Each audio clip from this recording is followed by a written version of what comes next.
let's hit it.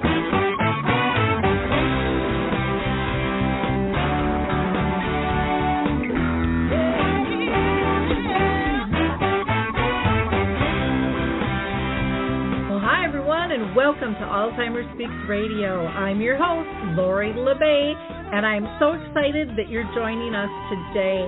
We are going to have a fascinating conversation as usual as we learn from people all around the world at all ages and stages of life. Stay tuned as we shift our dementia care from crisis to comfort. All right, here we go. What you think about, you will bring about.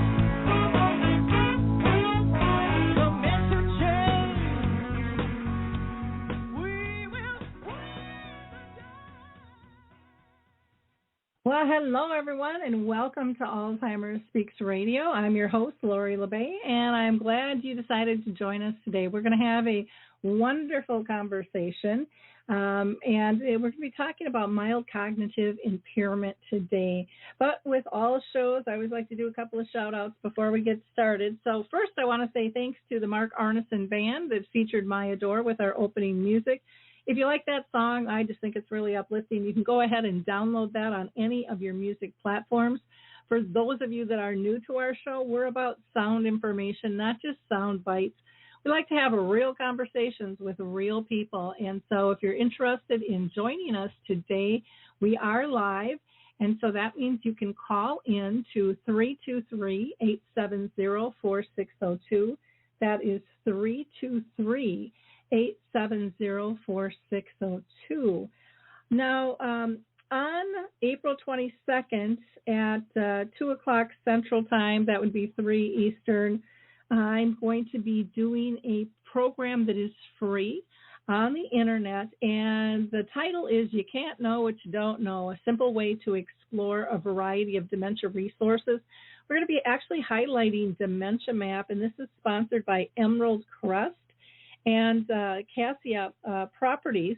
So if you're interested in that, you can contact Christine Drasher at 952-586-7521. That's 952-856-7521. Or you can always get a hold of me as well. Now, in addition to that, I want to shout out to the Memory Cafe Directory. Wonderful, wonderful resource for people living with dementia, all different types of dementia or mild cognitive impairment, early Alzheimer's disease, vascular, Lewy body, frontal temporal lobe, all are welcomed, along with Alzheimer's disease, needless to say. And I personally do one on the second and the fourth Wednesday of each month at 1 o'clock Central, so that's 2 o'clock Eastern Time. And if you're interested in that, just reach out to me at radio@alzheimerspeaks.com, and I'll be more than glad to get you that information. Or you can go directly to memorycafedirectory.com, go to the Cafe Connect section, because that lists all of the virtual ones. Not everybody is meeting in person yet at this time. Also want to shout out to Coro Health, that's CORO Health. They are still allowing people to download 2 of their apps, Music First and Choral Faith, free during the pandemic. We're going to hear from the Footbar Walker, and then we will be right back with our guest. Introducing the life-changing Footbar Walker. I'm Peggy from Danville, Kentucky, and I'm 91 years old. The Footbar Walker revolutionized my care of George. The saving that I made from having to put him in a nursing home came to about $192,000. The Footbar Walker opens and closes just like a standard walker. The only thing that is different is the top bar and the foot bar. Does that ever make a difference? Does someone you love use a walker? Do they struggle to get up from a seated position? Are you a caregiver dealing with physical pain and stress as you help your patient? The Footbar Walker was designed to assist not only the patient, but also the caregiver. Patients have more control standing up, and no lifting from the caregiver is required. See how it works at thefootbarwalker.com. That's thefootbarwalker.com. Peggy, would you recommend the Footbar Walker? Do I ever? I would not be in the health that I'm in today at this age had it not been for the Footbar Walker. Well, welcome back. Today we are going to be talking with Tony Daring. He's the founder of GoCogno.com, which is a website for people with mild cognitive impairment known as MCI. He is also the author of the book, I Want My Mind Back, the Go Cogno Approach to Halt or Reverse Mild Cognitive Impairment. So welcome, Tony. How are you doing today? Thank you. Well, and thank you for having me today, and thank you for the work you do. You're doing wonderful work. I'm honored to be here. Oh, well, I'm excited to have this conversation. A lot of times, we don't hear about mild cognitive impairment. There's still a huge stigmatism out there where people think anything dementia related is end stages, and so we really need to get the word out that there is help, and there's a lot of different types of cognitive problems that people can have. So again, today we're going to be talking about MCI or mild cognitive impairment, what it is, how it differs from other dementias, and then also some resources to assist you. You will be able to call in today at 323-870-4602. That is 323-870-4602. If you have any questions or comments, we'd love to hear from you. Tony, I always start out asking everyone who's on the show if they've ever been personally touched in their own family or circle of friends by, MCI or any form of dementia. Yes, definitely I have, and that really is the driver of everything I do, which is in honor of my mother, who was a remarkable woman. She raised 9 children. She was a successful, prominent businesswoman and a tireless community volunteer. People might want to help, so maybe they volunteer at the food bank, or they want to help more, so maybe they serve on the board of the food bank. In my community where I grew up, my mother founded the food bank. She said, we have hungry people in our community. We need a food bank, and she just went out and founded it. So really a wonderful woman, but in her late 60s, early 70s, she developed a bit of issues, mild cognitive impairment. She progressed to a form of dementia called frontotemporal degeneration and passed away in 2014. And I've always been very honest in saying I handled it horribly. I was in denial. I had no education. I didn't know. I let my fear and my lack of knowledge paralyze me. I wasn't there for her the way I needed to be. I wasn't there for my sisters, helping with the care the way they needed. And after we lost her for about 6 months, every day, I just beat myself up mercilessly for feeling I had failed her. And then one day I got up and I said, you know what? Something good has to come out of the loss of a woman that wonderful. And that day I decided I'm going to learn everything I can about brain health, about dementia, and because I'm a journalist, I'm going to write about it and educate people and just give that information to anyone who could benefit. And that's really become my purpose in life. So yeah, very, very shaped by that experience. And that is very common for advocates to be personally touched. That's my story as well with my mom, who had dementia for 30 years. Never projected myself in this space at all. And then, like you, I was like, gosh, I don't want other families going through what I went through. If I can make the world a little teeny bit better, I'm going to do that. And so, thank you for making that commitment. Realizing what a difficult journey this is, being honest with yourself that, hey, you probably could have handled things better. And no matter how good we do it, we could always handle things better. But realizing that the lack of education and conversation is one of the biggest downfalls within the disease itself. And, even from the doctors to the families, to the researchers, everything that was out there for a long time was extremely negative and not empowering, and it was set up for end of life. I know it sure was, for my family's journey, and I was glad that we didn't follow that path all the way with it. Though we did hide it from a lot of people, which, today is people are finding that's not a good thing because we can't fix what we don't know.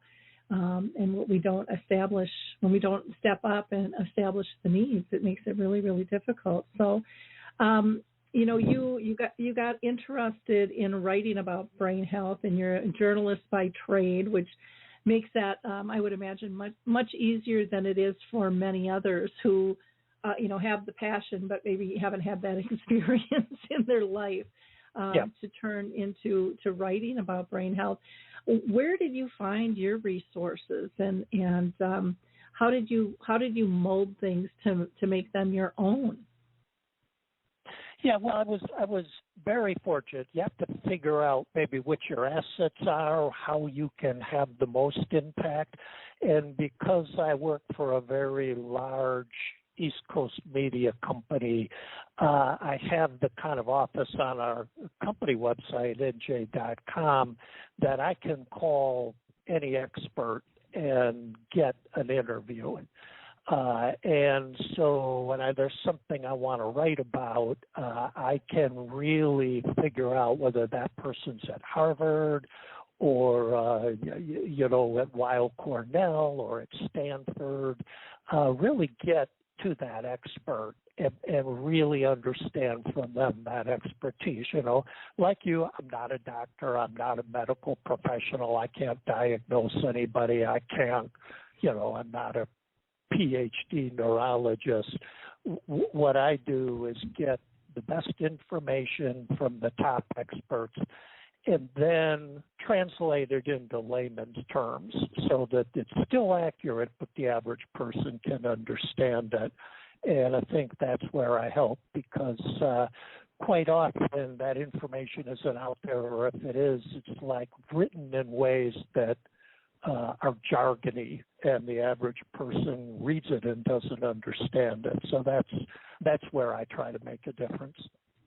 Well, and I think that is very perceptive, and I think a lot of medical and academic communities still struggle with, I don't want to say dumbing it down, but making it relatable. Just the use of words, you can't pronounce them, let alone understand what the heck they are, or, what the equations mean. And, right.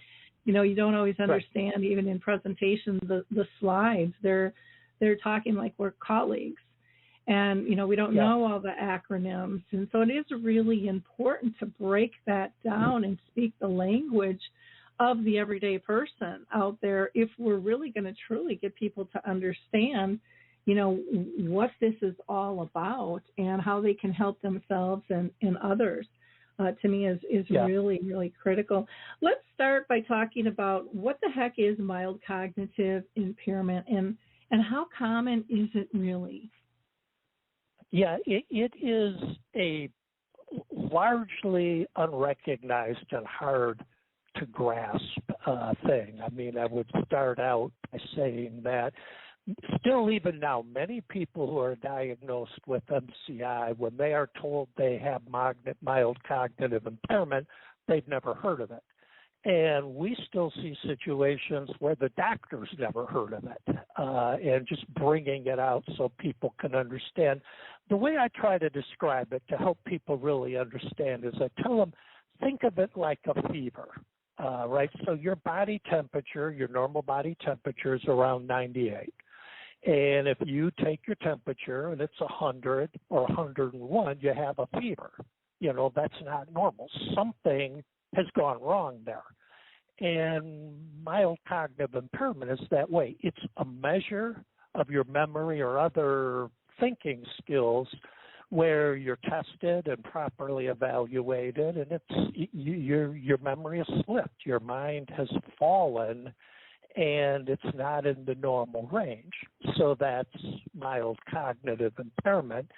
The thing that it's helpful for people to understand is, like fever is not a disease. It's just an indicator, right?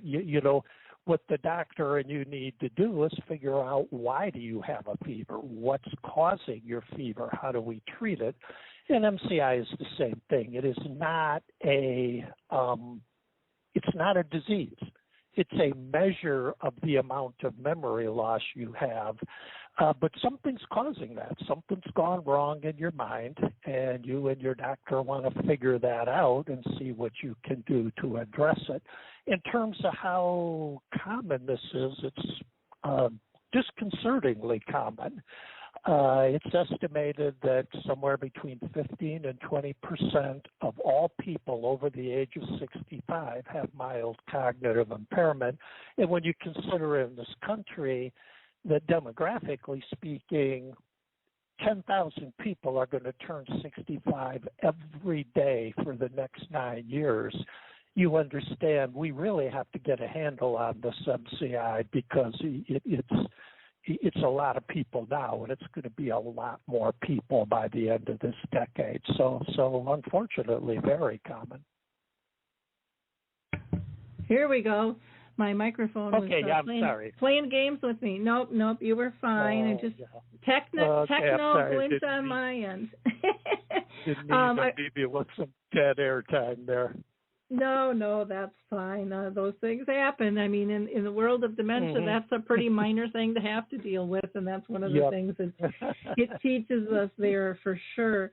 I was just saying to myself, without my mic live there, good pairing of how you described the disease, and in terms of the numbers that are being impacted. And they're saying now with COVID that more and more people are starting to have neurological issues, not only dementia, but other things with like anxiety and so forth. So it's going to be interesting if this impacts us even more and the numbers are increasing more than they already are. Very concerning right now. Yeah, and it's also changing the face. Mild cognitive impairment has really changed the face of who can struggle with symptoms of cognition loss, which I think is really important, and also highlights what people are still able to do. Many are still able to drive. Many are still working. It manifests in a lot of different ways within each and every body and stuff. So that's very, very important to keep in mind. Why don't you talk a little bit about some of the differences between mild cognitive impairment and, the different dementias as a whole? Because I think that's another thing that people need to be able to kind of separate out and look a little bit differently at. Yeah, certainly where we are right now, when many people, when they hear the words, the doctor uses the words mild cognitive impairment, what they hear is Alzheimer's. They think they've just been told they have Alzheimer's. And for a long time, that was the misperception.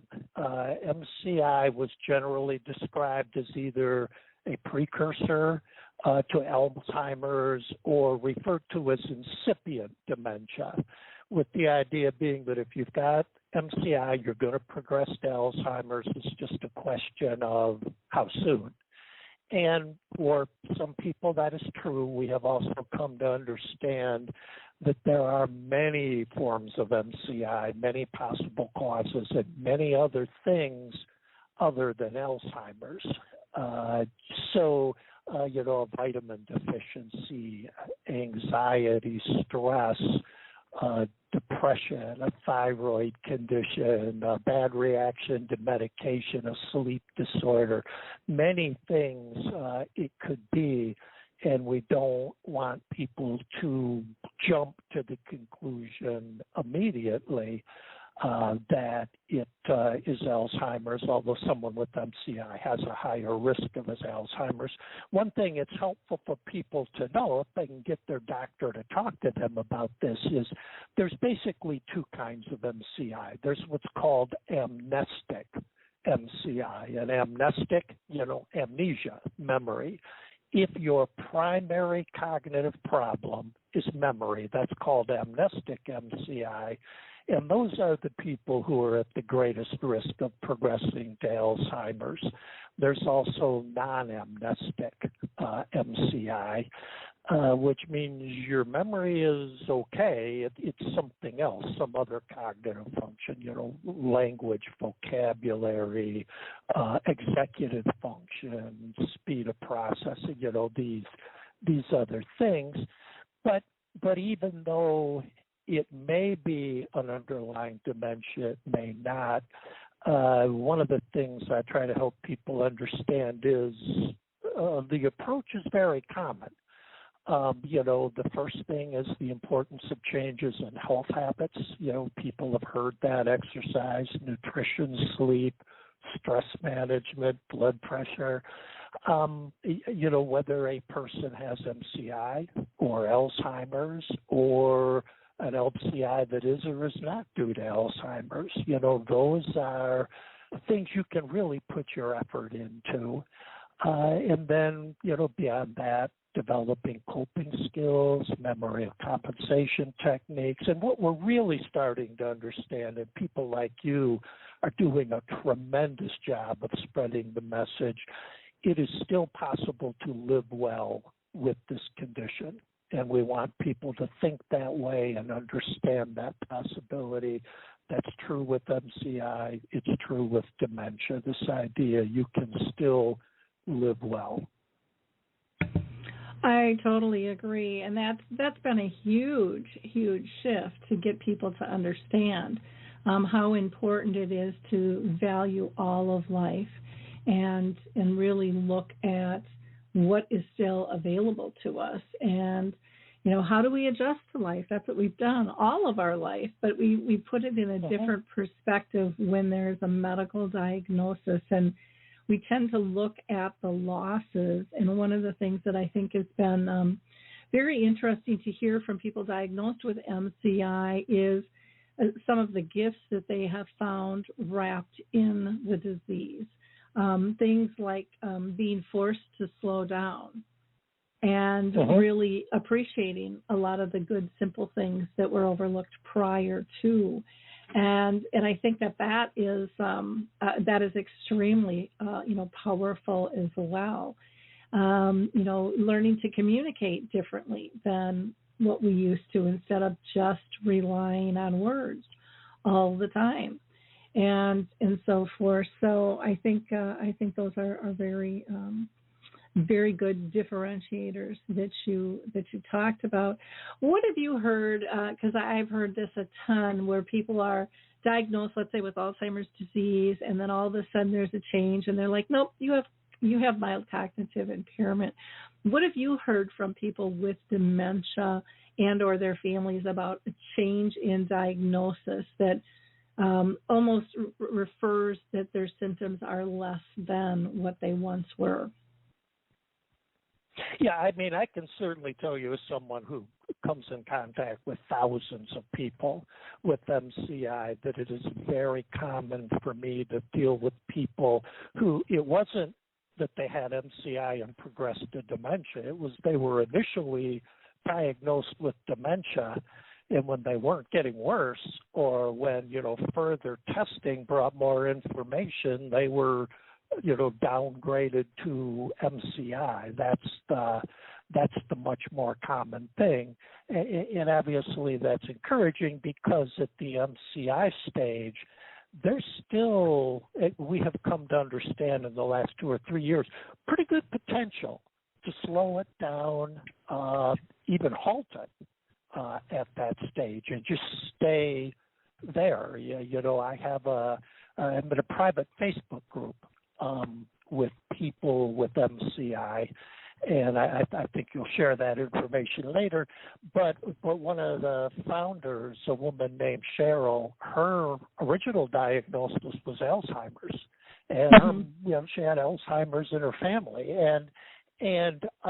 but she got a second opinion, and it was MCI, and that was 14 years ago. and she has stayed stable in MCI, and, she does volunteer work. She stays active. She lives independently. She has not, her MCI has stayed with her on her journey. I mean, she still has MCI. She's still affected by it, but she has learned how to live with it. She has a quality of life, and I think that potential is there, and I see it. It's not a rare thing. I totally agree. And, what I would hear from people who were diagnosed with Alzheimer's or Lewy body or whatever, and then they were told, no, they've got MCI, they would get quite angry because they were perceiving that others saw them as having less symptoms. And some have even gotten bullied, saying that they were faking it. And most think, from what I have heard, that they feel like it's more of an insurance thing than a symptoms thing. They're like, my symptoms haven't changed. You're just categorizing it differently to maybe pay out differently in terms of how you're looking at it. And so there's a pretty popular opinion out there too that, my doctor is just telling me I have MCI because he doesn't want to use the A word. And that it's just like the doctor's uncomfortable, so that's a cop-out. And I do think it's really important to understand we can tell the difference. I mean, you can be properly evaluated, and it can be pretty clear that this is MCI and not dementia. And if it's MCI, you've got a real chance to go after it aggressively at that stage, make some changes in your life, focus on these factors for you that are affecting your cognition and get a better outcome. And I would worry less about, my doctor's pulling the wool over my eyes. I'd say I want the best accurate diagnosis. I want to explain to me what factors make this MCI, and then I want to know what I can do about it. Those are the people who get the result they're hoping for. Yep. No, I agree too, and we have to really set the stage to empower people. They've got way more control than I think what they've really been led to believe. And I do think doctors' discomfort plays a huge role in terms of how this is communicated to people. And, is it hope or a death sentence? And I think that, to me, that's something that we drastically need to change, too, in terms of the messaging. But that not only takes educating doctors on this, but giving them the time to have the conversations with their patients, or building a team that is able to do that as well. And I think that's kind of a missing link in many of the scenarios out there. And I know a lot of clinics are getting better at that. There really seem to be pulling together, kind of like they have for breast cancer. I mean, breast cancer is an experience now. I mean, it's a full holistic experience in terms of how you are treated, how you are diagnosed, the words used, the support. And I think there are some teams out there that are seeing, hey, we really need to do this in this area of dementia as well, from MCI to any of the others, because we're really doing a disjustice to people by not serving them well and not having positive speak, or not giving them resources that they deserve to be able to tap into. And go ahead. No, I'm with you. Okay, I was going to say, and when it comes to resources, I think, MCI is not talked about a ton. I mean, it's mentioned, people know it's there, but you don't see a lot of, how do I want to say, active positioning of education and awareness on it, which is kind of funny when they're really pushing, getting diagnosed early. And the earlier you get diagnosed, the more likely you're probably going to fall into this category, at least initially. is my thought. What are your thoughts on that? No, exactly the same. You know, when I started writing about MCI, when I would look online, there were a handful of major entities, the one you'd expect, you know, Healthline, the Mayo Clinic, the Alzheimer's Association. They all had a one-page fact sheet on MCI, and it was all the same fact sheet, and that's really all there was. And it tended to be something that was 3 or 4 years old, and that's when I kind of thought, like, I need to try to do something here that provides more and current information on that, which is a void I try to fill. But I was tracking it. I think the pivotal thing was 2 years ago, the Alzheimer's Association issues an annual report. You know, and every year the report has one page on MCI, and it says the same thing it's always said. And then 2 years ago, well, actually, I think it was 2018, they did like a 9-page special report on MCI. And it was the first time somebody said, you know, this is the bleeding edge of cognition problems. You know, this is where we need to detect it, because the earlier you detect it, the more can be done. And, you know, the emphasis now is really shifting to MCI. And, you know, we could talk about this a little bit more, but, you know, people wouldn't go be seen because it's like, well, if I don't have a problem, I don't have a problem. And if I have a problem, it's dementia. There's nothing they can do about that. Why would I even want to know? And now we really know, no, man, if you catch it early, there's a bunch of things that can be done, and you could get out in front of this. So yeah. And a lot of what we know about that really has come in research in the last 3 years. There's just been an explosion, just a complete explosion in knowledge. And now there are people who are doing amazing work in that area.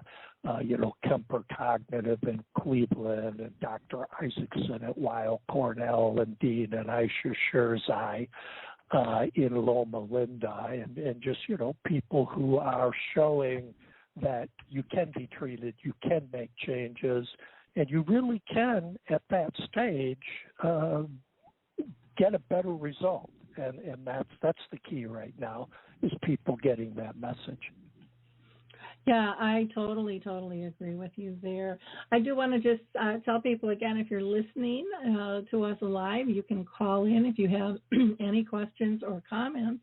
Maybe you're living with MCI. Maybe you're wondering if you're living with MCI, or someone you love or work with might be having some issues in terms of cognition.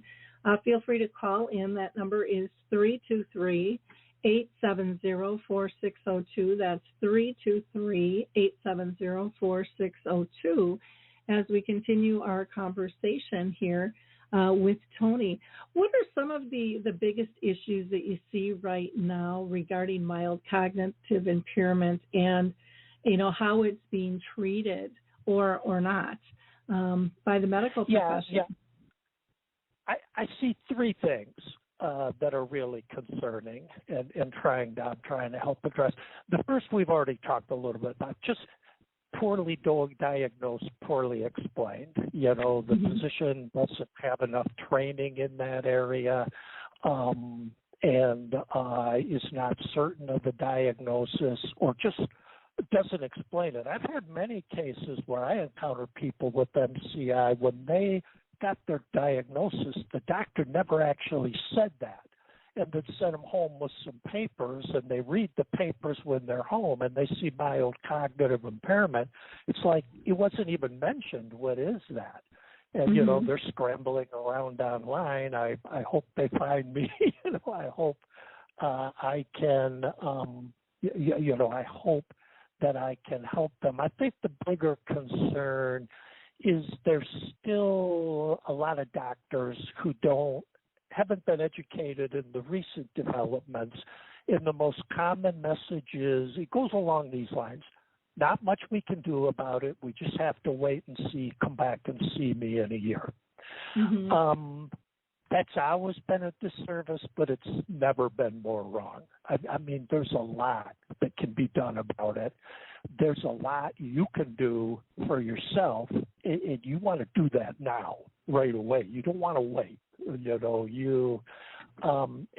so just trying to get to the point where that's not the message the doctor gives, or if that is the message, the person knows, no, I heard that's not true. I've heard there are possible treatments, and there are things I can do, and I'm going to do something about it. I think the third thing right now, and Lori, you and I talked about this a little when we were chatting last week, is someone diagnosed, particularly at the MCI stage, really needs to be referred to a specialist in memory and cognition, unless their primary care doctor is a specialist, and very few primary doctors are specialists. Mm-hmm. And we're still seeing, and last year the Alzheimer's annual report, they did a special section on this, and relatively speaking, very few people are being referred to a specialist. And they need to be if one's available, but also I see, because I have a national audience and people in Canada, Australia and England, if you're online, your audience is everywhere. Many people live in areas where that medical expertise just isn't there. And it just is hard for me to see and not be galled by. I see people, maybe they live in Los Angeles and they're going to the UCLA Medical Center, and they are getting an astonishing level of care and being taught and shown all the right things. And then there's a person in Idaho who's being told, not much we can do, come back and see me in a year, and doing nothing except getting worse. We've got to close that gap. We've got to, through online resources, through what we've learned about, Zoom and things like that, we've got to get that person to a specialist who really knows this stuff and can really help turn them around. I agree. And I'm just going to give a plug for Dementia Map, which is something that Dave Widrick and I had launched, which is kind of something all things dementia, which also includes, needless to say, mild cognitive impairments. There's so many different possibilities out there, and yet so many people are disconnected and don't know where to go. So, feel free to check out dementiamap.com or even sign up for a tour with me. I'd be more than glad to show you around, or maybe you're somebody listening who has some services, products, or tools that want to share. That works. It works for everybody. The site has just been kind of a fun thing to be involved with, because none of us have all the answers, and none of us are ever going to have all the answers. And so we kind of got to get over ourselves in terms of the reality of how we care and work with one another. Let's talk about your book. I Want My Mind Back. What a title that is. And tell us, what people can expect from it. Yeah, it really is for that person who's just gotten a diagnosis, wants to understand the diagnosis, wants to know if the diagnosis is right. And it really kind of walks them through how to get a proper, accurate diagnosis, how to find a specialist who can really give you good care, and then the kinds of changes you can make in your life, the things that people have heard about but maybe need more detail or a plan for in terms of physical activity, diet. I talk about things that your doctor may be overlooking, particularly toxic exposure and toxins. Most people with MCI or Alzheimer's are not being evaluated in these areas. And if you don't have a problem, then you need to focus on something else. But if you have a problem with that, if you've got a sensitivity to household mold, if you've been exposed to mercury, you're told eat seafood, and then so you start eating a bunch of tuna, and nobody's telling you that tuna is at risk for mercury. And if you get mercury in your system, it's stored in your brain and it affects cognition. So how to recognize certain things and rule them out. And then ultimately just a very positive message that you've caught it at a time when you have an opportunity to do something about it. And you can go after it aggressively.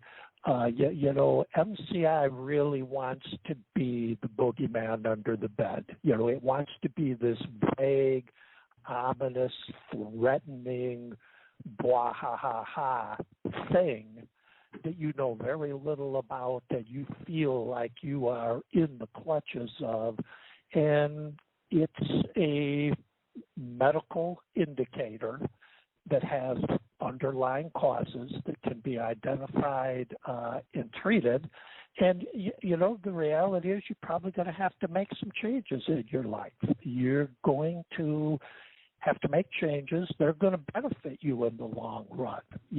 Getting more socially active, challenging your mind, exploring new things, maybe learning an instrument, going to the museum, eating better.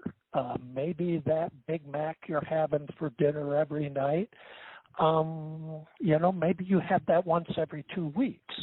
And, you look at other things you could be eating and just help people make those changes. And the people who really, even people who do have a diagnosis of Alzheimer's, can do better. And that's what the book is about. And then it sends people on to some other more detailed books, Dr. Bredesen's book, The End of Alzheimer's, the Scherzai's book, The Alzheimer Solution. And for people specifically with MCI, there's a wonderful book written by the people at Baycrest in Toronto who've run a pioneering program on MCI for 20 years called Living with MCI. And I feel like if you start with my book, go to those, you are going to understand what you're facing and be armed with what you need to know to take action. Mm-hmm.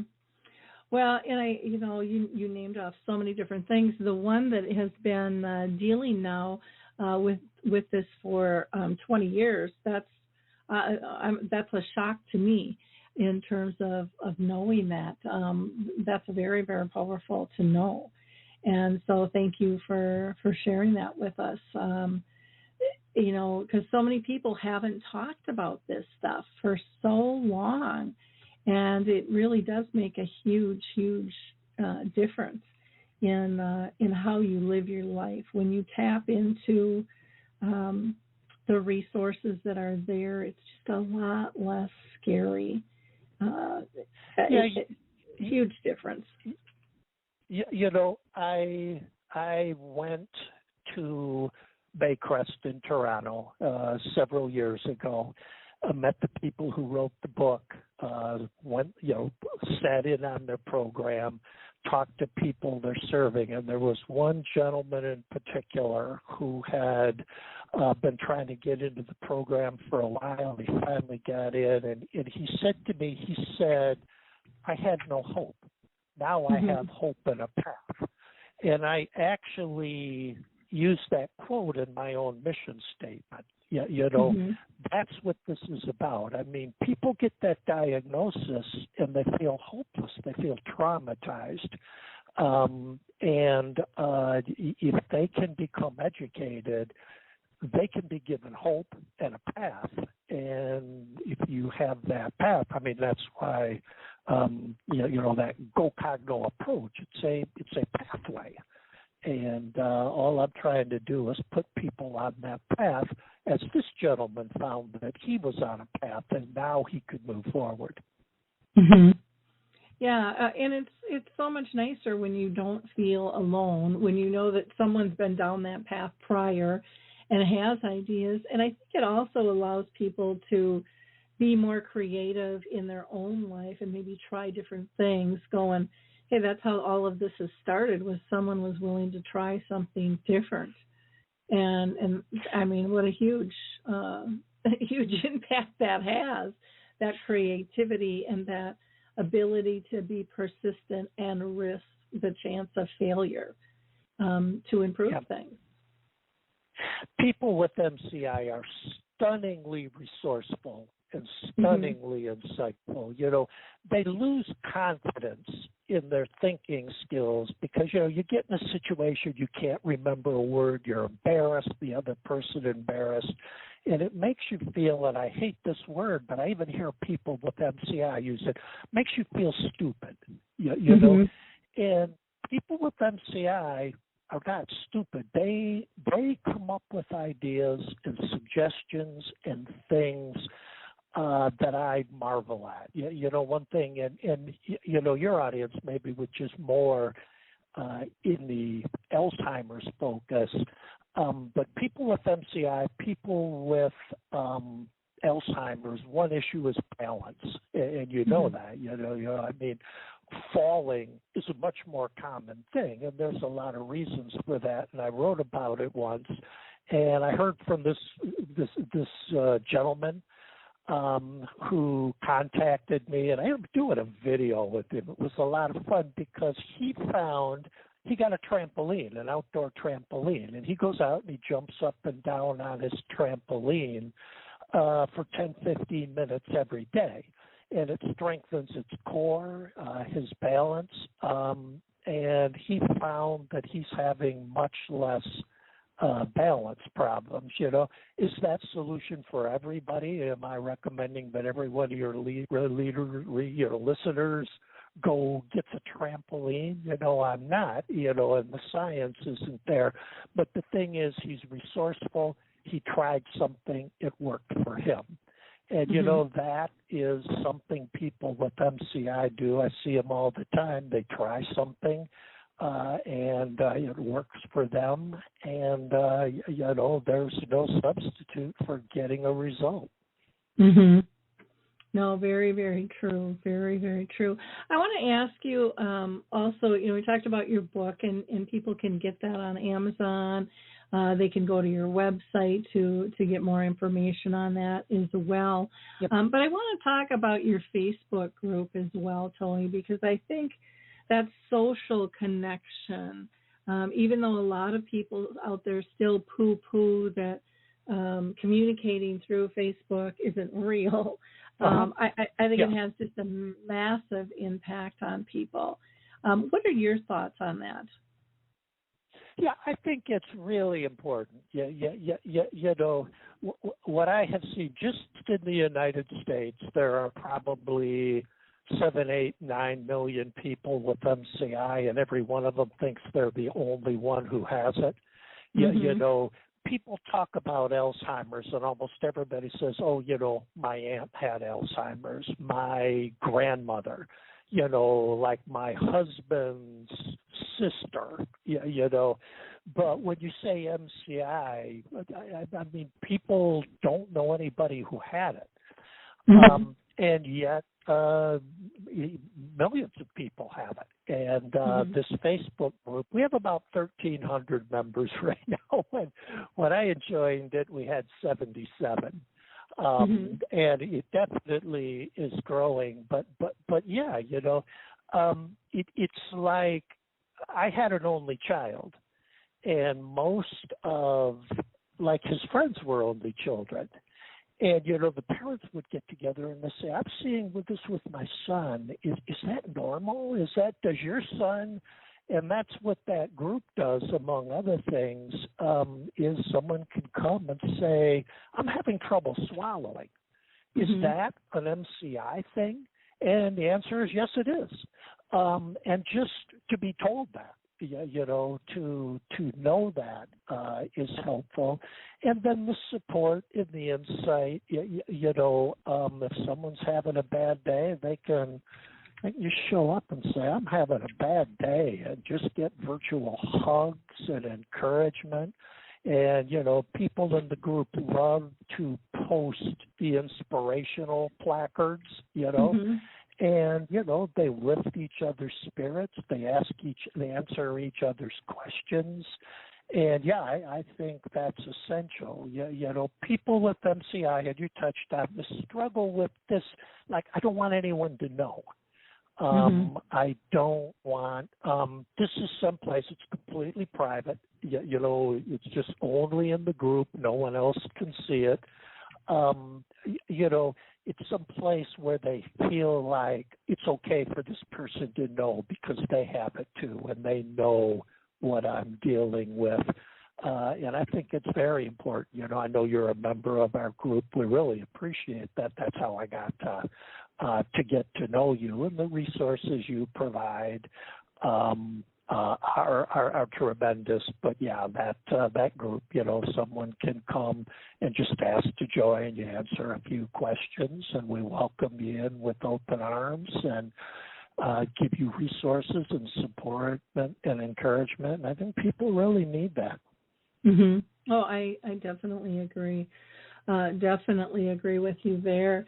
You know, and I would encourage you, Tony, if you haven't already, to list both the group and your book on Dementia Map as well, because we'd love to be able to help you spread the word of that. You know, everyone is welcome to post their services, products, or tools there. A lot of times people think that they have to be an official business, but we have several people who are living with a form of dementia that have their blogs or their websites listed, or books or videos they've done. We want everyone's voice there because we can't make sustainable change unless we work together. And I think that that's just such a critical piece. Plus, everybody learns differently and listens differently, you know, in terms of how they process things, if they've got cognitive impairments or not. I mean, that's just how we're all built. We're all built different. And we want to be able to accommodate that as much as we can. We have about 7 minutes left, and I just want to see if there was any other specific tip or topic that you wanted to talk about. I want to make sure that we have enough time to be able to go over your contact information as well, but these hours always go by so fast. Yeah, no, understood. One thing I talk about with a lot of emphasis in the book, and I know this is a topic you talk about, but looking for opportunities to participate in research, if at all possible. And not everybody can. They may not qualify for a study. Maybe they need a study partner and they don't have one. There are reasons, but I really think that checking to see, talking to your doctor, using resources, and there are resources in the book, to see if you can find a clinical trial near you that might be that you might be eligible for. The advantage is these clinical trials are run at really top medical centers, and you get to go there and be cared there by top doctors in the country and the world at little or no cost. Even if you don't qualify for a trial, just to have that exposure. And you can get evaluation and tests, you may not have had. And then everything that we know about MCI, most of it has been really come to understood in the last 2 or 3 years, all from studies. Other people with MCI that enrolled in trials advanced science, and now we know things we didn't know. And, there's that altruistic, that sense that maybe this won't help me. Maybe it'll help my children. Maybe it'll help someone else's children. So I really do encourage people to be open to that idea and to do that. The only other thing maybe that I talk about really urgently in the book is this idea of identifying your number one. We all have vulnerabilities, and something is contributing more than other things. And people say, well, I did exercise and I do eat healthy, and I still got MCI. A lot of good that did me. And it's like, no, these are not your betrayers. These are your assets. You would be far worse off if you didn't have these strengths, but something else is your vulnerability. Could it be you're not dealing with the stress in your life? Could it be a sleep disorder, sleep apnea? Could it be a vitamin deficiency? It's amazing to me. I mean, people with a diagnosis of MCI or Alzheimer's are rarely given the level of medical test that detects vitamin deficiencies, but we know there are vitamin deficiencies that are really common in people who are older that harm cognition. So the idea of working with your doctor to understand, usually it's not one thing, it's a combination of things, but it's a different combination for every person. Like someone says, well, MCT oil helped me. Well, MCT oil helps a lot of people, but whether it helps you or not depends on, the glucose metabolism in your mind. That's a medical thing. Do you have that problem or do you not? So the people who really make the most progress aren't the ones that look for what worked for someone else or this elusive thing that they think is going to work for everybody. It's really understanding what's your unique vulnerability. If you can identify that and you can really focus on that, you may be able to make the progress that you haven't been able to make and you're not sure why. Those are a couple of other thoughts. Wonderful. Well, Tony, thank you so much for spending time with us today. It's been an interesting conversation. Now, you can reach out to Tony by going to his website, which is www.gocono.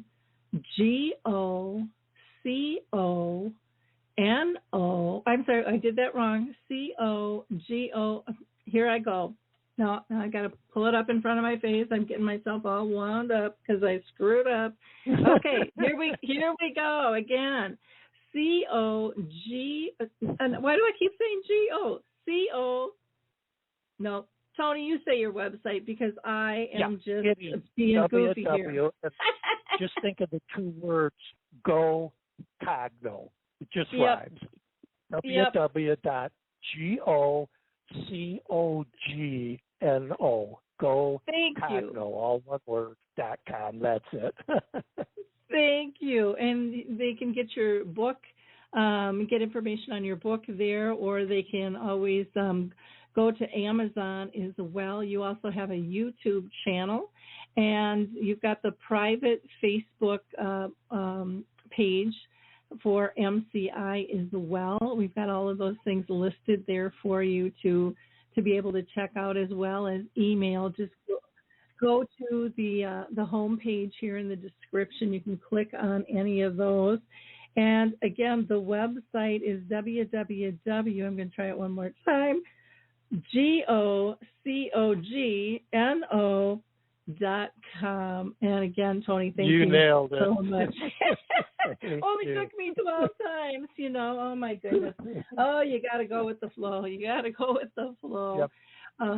But thank you so much to our listeners. I want to say thank you very much for listening. I hope you like, click, and share this. And please go and check out Tony's website and his book. And don't forget about that Facebook page. I think that's so important to get socially connected to others that are in the same space as you. They have the same struggles and the same joys. And sometimes we just need people to point out that there can still be joy, because we've been sold a bill of goods that there can't be. And there definitely, you can still live well with MCI and other forms of dementia. So thank you again, everyone. We will talk to you next week. Bye now.